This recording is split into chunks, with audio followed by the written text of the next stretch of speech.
Ada 20 benda abang ada lah bang. Semalam tolong pagi membaring-baring, abang tak datang.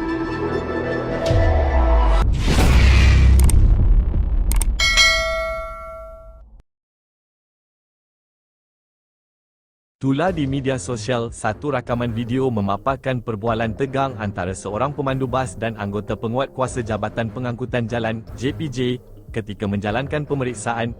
Berdasarkan maklumat yang dikongsikan, kejadian dipercayai berlaku selepas kenderaan berkenaan diletakkan di bahu jalan sehingga berada di atas garisan kuning. Susulan itu, anggota JPJ bertindak mengeluarkan saman mengikut prosedur penguatkuasaan yang ditetapkan. Rakaman tersebut kemudiannya mengundang pelbagai reaksi daripada orang ramai. Sebahagian pengguna media sosial berpendapat tindakan penguatkuasa adalah selaras dengan peraturan jalan raya. Manakala ada juga yang berharap semua pihak dapat menyelesaikan situasi secara profesional dan berhemah.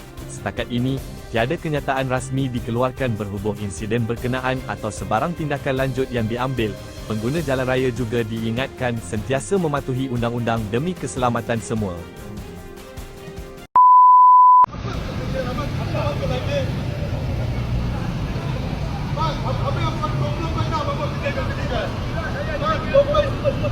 Ada 20 benda abang ada lah bang. Semalam tolong pagi membaring-baring, abang tak datang pun.